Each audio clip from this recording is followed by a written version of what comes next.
I gave you Nora.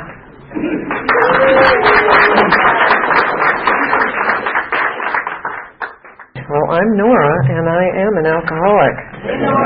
Hey, everybody. Wow, what a great room. So I want to first thank you all for the opportunity to share my experience, strength, and hope with you. And maybe my experience can have some value to help somebody, even just one person. And that's why I'm doing it. I was asked, and I say yes. To start, I wanted to say I believe I would be dead without AA and the hand of AA that reached out to help me when I was ready. But a lot had to happen before I was ready to receive the gift of sobriety and recovery. My last white chip, so my sobriety date, was August 20th, 2007. So I just celebrated 18 years. Thank you. And I do qualify to be here. Trust me. You don't have a lot of time to tell your story, and when you're as old as I am, I'm just turning 68, that's a lot of life to talk about. So we won't talk about all of it. I just want to point out a few different things. I know that early on in my life, I was full of fear. From a very early age, I can remember always being fearful of everything and everybody. Why that was, I'm not really sure, but I learned to build walls around me early on. I felt different, as we hear many people say. I felt I didn't belong. I felt I didn't fit in. And that carried on through a good portion of my life. I grew up in a family of 8 children. My mom was from 9 children. She was the oldest in her family. Alcoholism ran through my family, her generation, and my dad's generation. And my dad was also an alcoholic. So some of us siblings got that disease. I was one. I had a brother, so I have 3 older brothers, and there's myself, a younger brother, and 3 younger sisters. So I was the oldest girl. My mom really relied on me a lot to help her, and I knew that from the beginning. So I had to grow up real fast. A lot of resentments built along that way because of that. Not being allowed to do a lot of the things that my friends were able to do and stuff. I had a good life growing up. I mean, I really did. We didn't have much. We were a small house, 1 bathroom, no shower. So you can imagine with all these kids and getting ready for school in the morning and everything else. And yes, we walked 3 miles to school in the snow. I grew up in New Jersey. No, we took the bus. Yay, New Jersey, all right. I am a Yankee, I'm sorry. Well, no, I'm not sorry.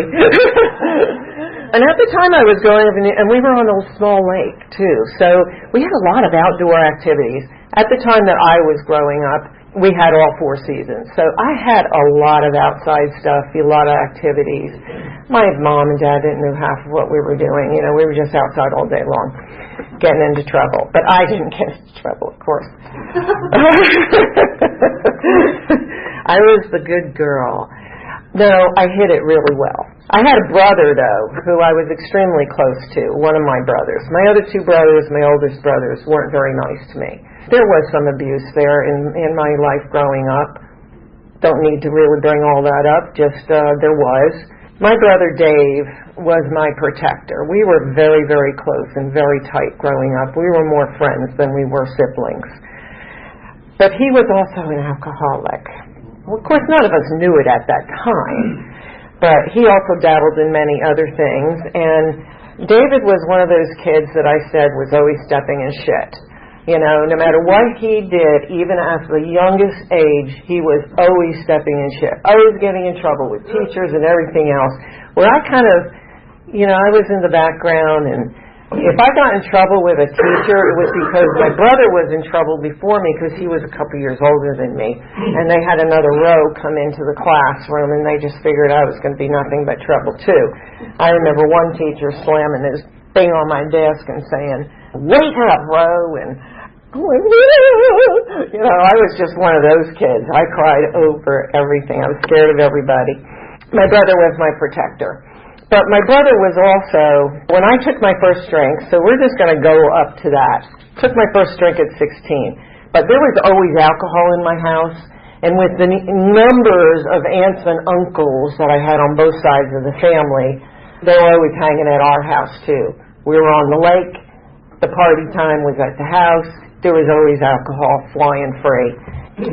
Until my dad got sober. My dad did end up getting sober, and that was my first introduction to AA, and I was 16, but I took my first drink at 16, Boone's Farm Mountain Apple wine.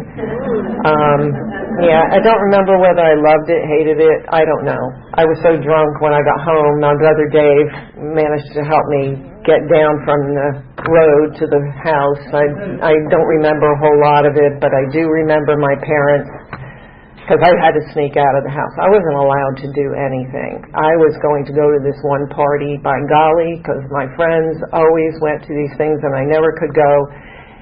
So I snuck out of the house. That was the first bad thing I really did. I caught shit. But I also threw up all over the yard when I got home.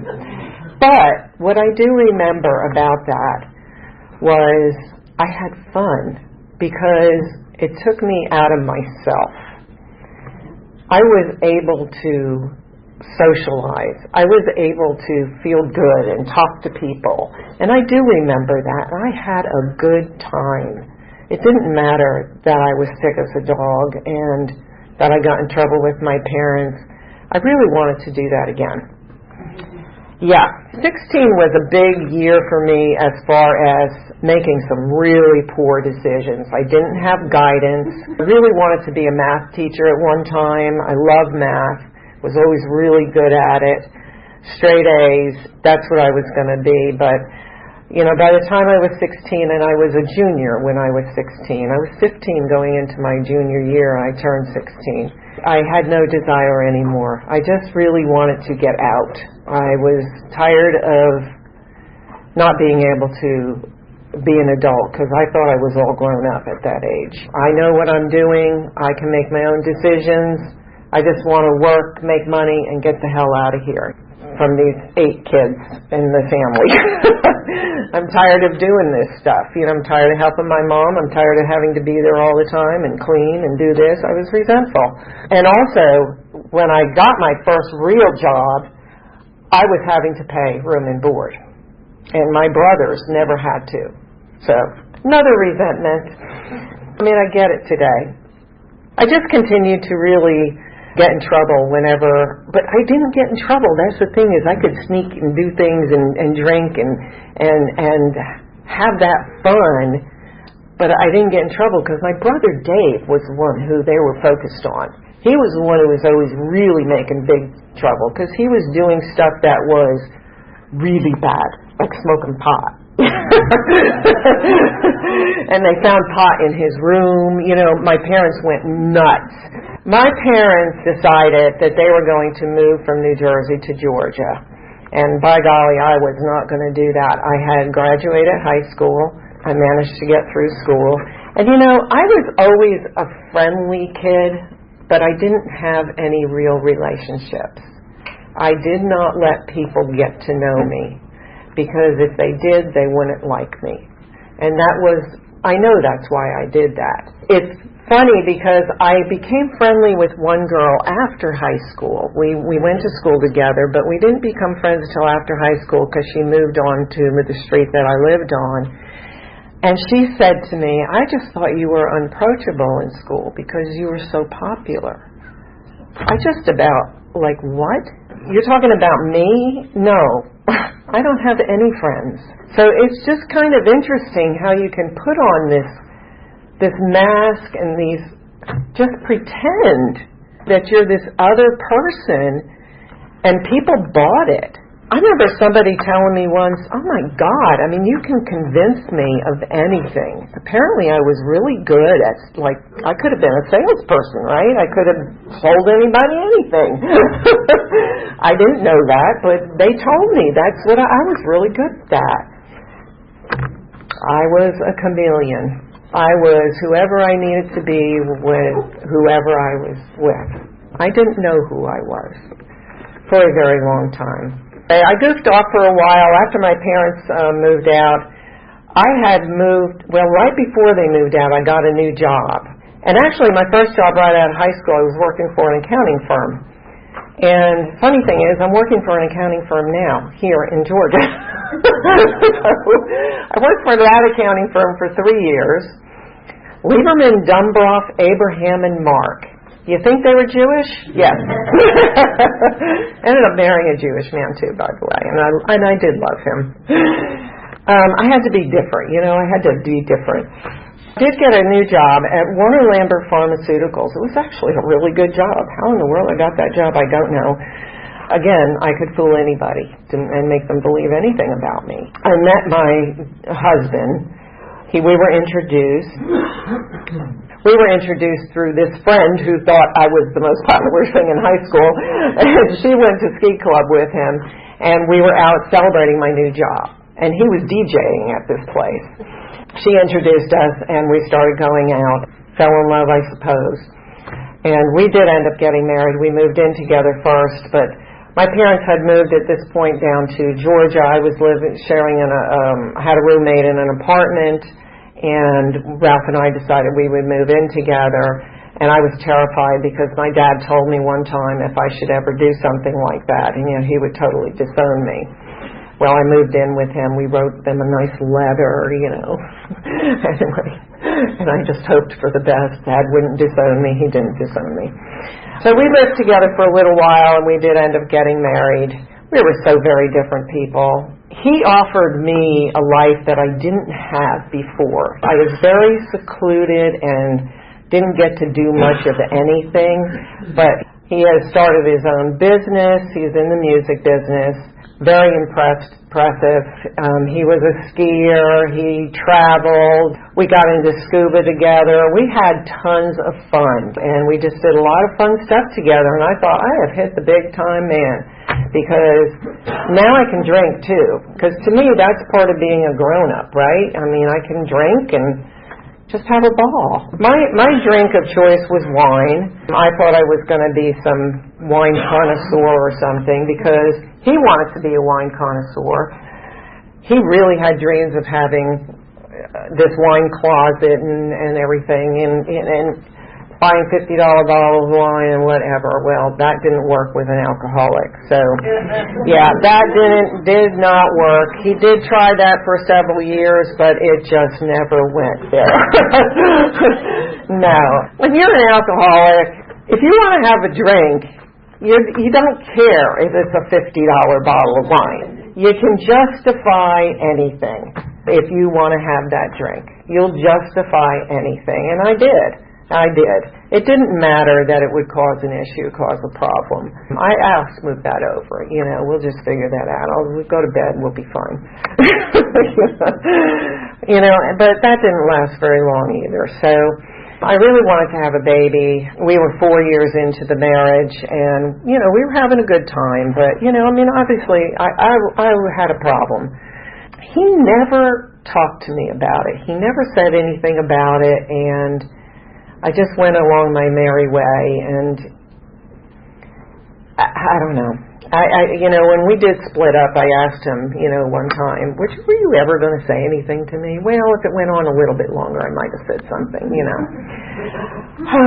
Anyway, long story short, I did end up having 2 children, but before I had the 2 children, I had a very bad car accident. Ralph bought me a brand new car. I don't know why he bought me a brand new car, because he knew I had a drinking problem, and I don't know if he just thought maybe I'll buy her something and, maybe that'll make her happy, and she won't drink my $50 bottle of wine anymore. Anyway, it was a beautiful car, and I smashed it within a week, and it was a really bad accident, and I really got hurt, but did not go to the hospital. And the car I hit took off, and so something was fishy there. Knocked myself out, whatever. And I managed to stay clean for 4 months. But it was white-knuckling it, obviously, and because, if you're truly an alcoholic, that's just not going to work. Oh, I had a bottle of champagne that was in the car, I had shoved.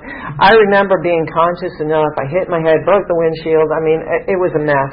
I remember coming to, and my first thought was that bottle of champagne. God, did it break? Is I still going to be able to drink it? I mean, that's sick, man. I need help. We ended up splitting up. I left him, actually. And about 6 months, I think we were separated, and he wanted to get back together. And the reason why I left him is because I did become pregnant, and he didn't want the baby, and I did, and he said it's me or the baby, and I chose him. And it's something I will have to live with for the rest of my life, but it killed me at the time, and I just said, this is bullshit, and I just left him. Well, I left him, and then, of course, got into doing some other things, drugs, but alcohol was always my main choice. I was never without alcohol. How in the world I kept my job is just amazing to me, because I drank. I drank at work, I drank on lunches. Sometimes I wouldn't come back from lunch, and I had a wonderful boss who loved me, but what an enabler. I mean, really. He knew what was going on. We got back together, and I did end up having a child, and that's my firstborn, David, and he's just turned 39 this week. So I was 28, almost 29 when I had him. Things were actually really good between me and Ralph at that time. I'm an alcoholic, and it was very difficult during that pregnancy to not drink. It was very difficult, and I did end up drinking the 9th month, because my doctor told me it would be okay to have a glass of wine, because I was just nervous wreck, and, doc, can I have some wine, He said, well, you can have a glass of wine. Sure, that's what he told me, it'd be okay to have a glass of wine. You're in the right place. Not a friggin' bottle of wine, but I had the bottle of wine, and I remember fessing up to and telling Ralph he was on some trip or something, and he freaked out. But baby's okay, fortunately.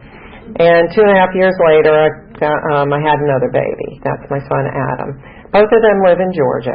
Ralph and I stayed together for a bit longer. I ended up going to AA on my own. Ralph was not supportive, which is kind of weird. I don't know why that is, and I still don't know why. We are friends today, by the way. Ralph and I make better friends than we were husband and wife. But I ended up going to AA, and this was all still in New Jersey. I remember the first AA meeting I walked into, and it was huge. I mean, it was an auditorium, and it was packed. And I went to the backstage, and I just sat there and cried the entire time. And then of course, people come up to you afterwards, and da-da-da-da-da. I managed to stay sober. I got a sponsor. Not the best sponsor in the world, although I didn't know that at the time. I was new to AA, but she did not take me through the steps. And a year and a half later, I was doing really well, though. I was doing well. And I had a year and a half, and things were not well with Ralph and I. They just got worse and worse, and I decided that it was time. And I was sober, and I made the decision sober. And I tried to work with him, figure out a way to stay in New Jersey with the kids. I mean, they were in school there, and it just didn't work out. I think that he was fine with me leaving. As a matter of fact, the day I was leaving with the boys, they were only just starting 3rd grade and 1st grade. And I took the dog and the bird, too. And I drove down to Georgia to where my parents were living. They kind of knew that it was the possibility of happening. Matter of fact, the first Christmas I was there, my mom gave me this. This is the Footprints in the Sand necklace. My mom was very religious, and so it's got the poem on the back, too. I've had this since then. 95 is when I moved to Georgia. So I stayed with my parents for about 3 months. I was back and forth to New Jersey, driving back and forth just on weekends to get a few things. I went back up in November for a closing on the home. I don't mean to get into all of this detail of this stuff, but I had another year and a half of sobriety. I tried meetings. I didn't try very hard. I went to a couple meetings in Georgia, and they were very different than what I was used to. So I thought, never going to drink again. I don't need this. Because I wasn't ever going to drink again. I was fine where I was. And I managed another year and a half. And after a year and a half, and divorce had gone through and everything, my boss, who I was working for, I got a job with Gainesville City Schools, had a great boss. He introduced me to somebody, and that was my first date since, my divorce. I had kept my wedding ring on for a year, even after moving, and it was very difficult for me. That was a huge decision, but not something I have ever regretted. I feel it was the right thing to do. Dating this guy just for a few months. Now, when I first got sober, I got sober on New Year's Eve. It was actually a sober day for me. New Year's Eve, 93. Going to 94, right? 93 New Year's Eve. And I'm drunk 3 years later, New Year's Eve. So exactly 3 years. He even said to me, because he knew I wasn't drinking, he said, "Are you sure? You sure that's okay?" Oh, yeah, hell. It's been a while since I drank. I'm probably not an alcoholic, So I drank. Now, it wasn't off to the races with me. I've heard people say, once they pick up the drink again, they're just right back. Well, it wasn't for me. It did take a little while, and I think it's because I was working, I had the kids, I had a home, and, I was managing. I was a functioning alcoholic, I guess. But, eventually it's going to catch up with you. Bill W. said something about the progression, right? He said a lot of things.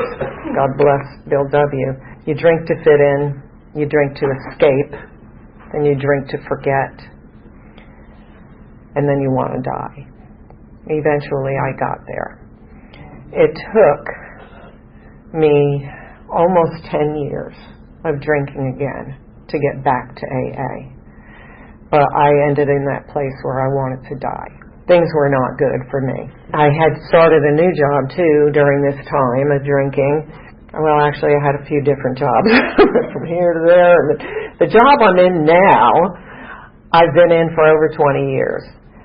The first 2 years of that job, I drank, and I drank on a daily basis. I drank in the morning to get ready for work. I brought it with me in the car, usually, because I was drinking other things than just wine at that point, because you can't mix wine with orange juice, but I could mix vodka with orange juice. Yeah, the wine I saved for, home where I could still pretend that I was, okay. I'm just doing what everybody else does, come home from work and have a glass of wine, bottle or two. Yeah. Yeah, it was just really until I fell asleep. And then I was desperate in the morning to make sure I had some in the morning. I always make sure I had my alcohol. That's where I got to. I really wanted to die. So one day at work, 2 years after working there, I left work, and I knew I was just going to continue doing the same thing I do every day, and I'd hit one of the liquor stores on the way home, make sure I have enough to get me through, and enough to get me through the morning. I used to buy those little bottles to carry with me in my purse. I was probably the only woman at work who would bring her purse every friggin' time she went to the bathroom, but nobody questioned me. Nobody. I had to have reeked. Somebody who drinks that much. What happened to me was, it was a spiritual experience. So I want to share that. I don't know if you're familiar with Green Street in Gainesville, but it's kind of a main drag. A lot of businesses on Green Street, the old homes that have been turned into businesses. It's a beautiful, beautiful area. But my office is just right off of Green Street, and I remember going to Green Street.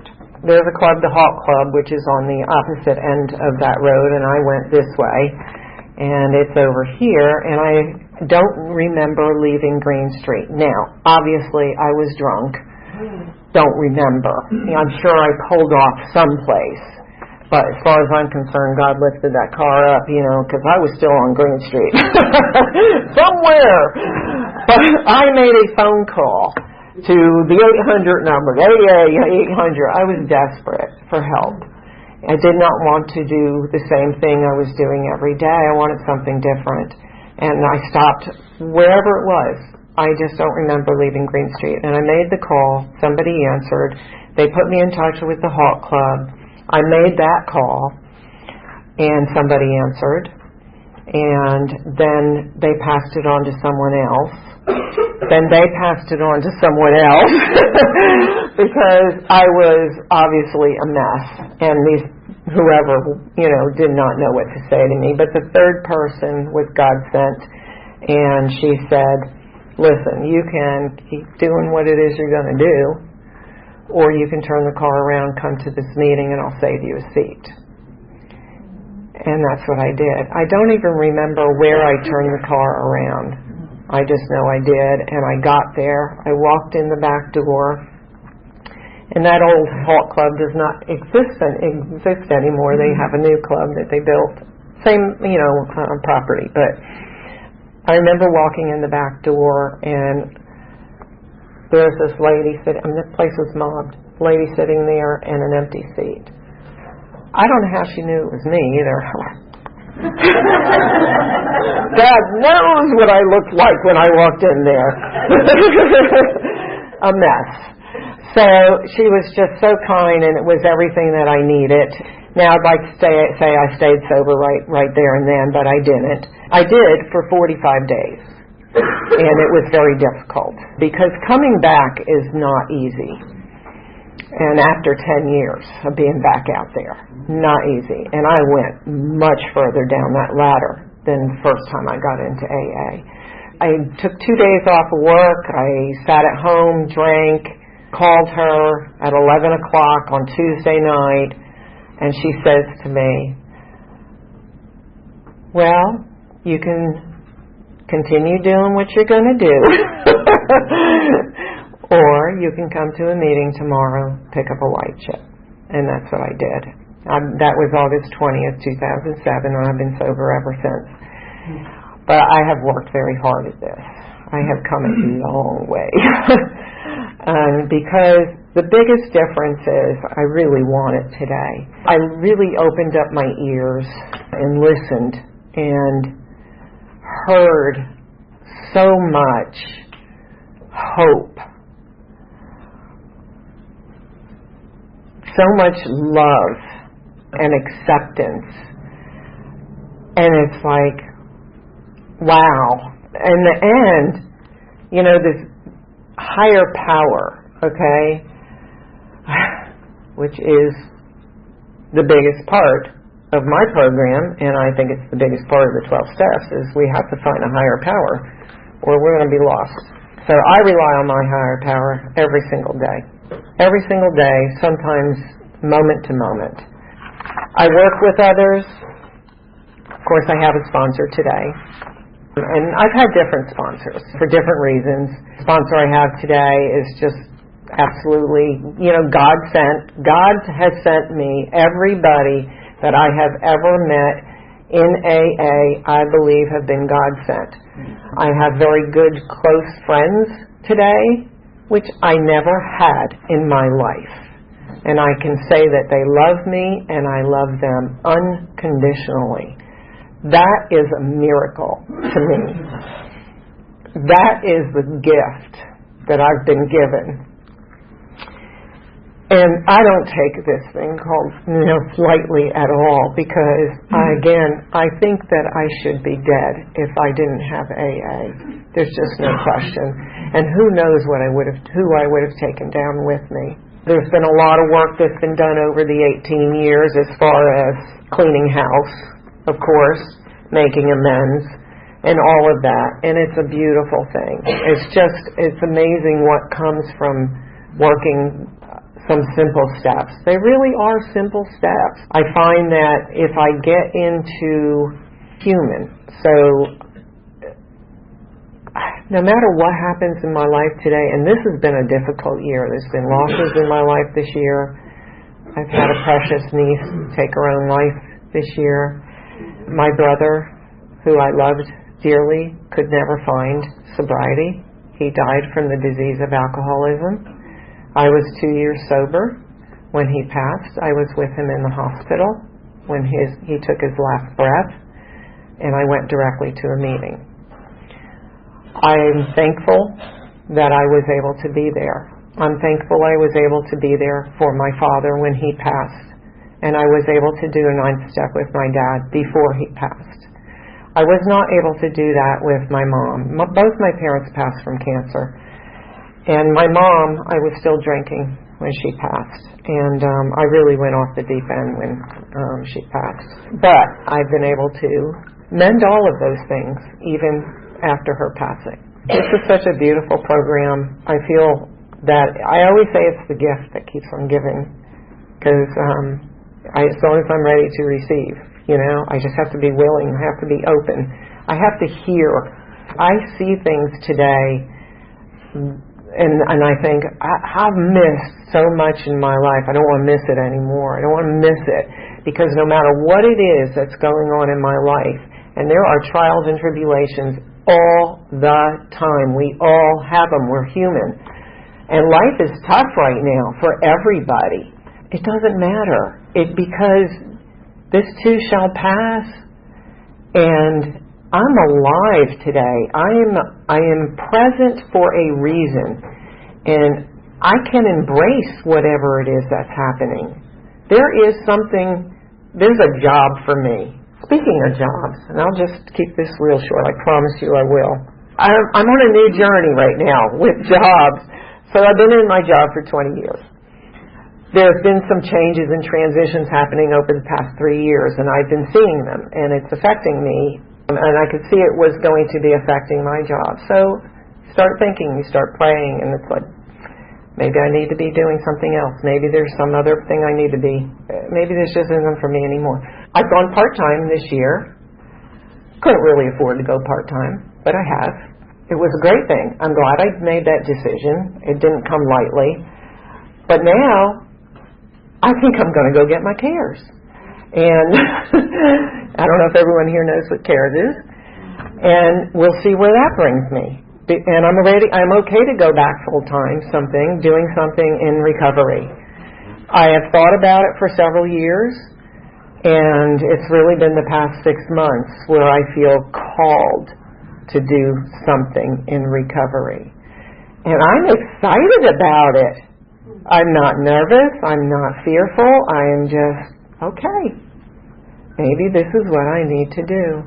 I'm just really grateful, and I so appreciate you inviting me to be here and just tell a little bit about myself, and hopefully I did share some strength and some hope. Okay, that's all. Thanks.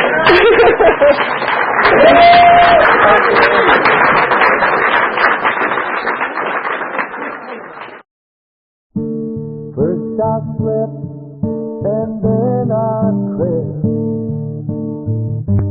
to a hope-filled dream.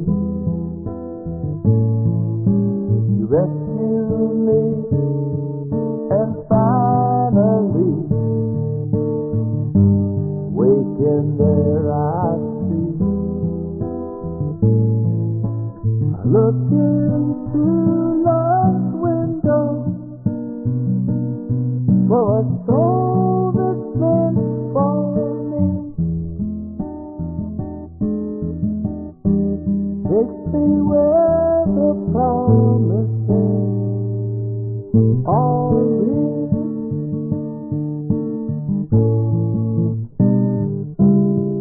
Sometimes quickly, sometimes slow, we get just what we need. On a broad highway, stride for stride, we walk eternally. I look into love's window for a heart that beats for me.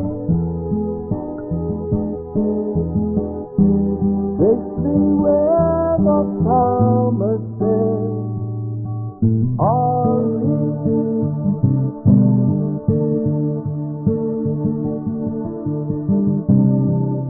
And I always long for something that sets me free.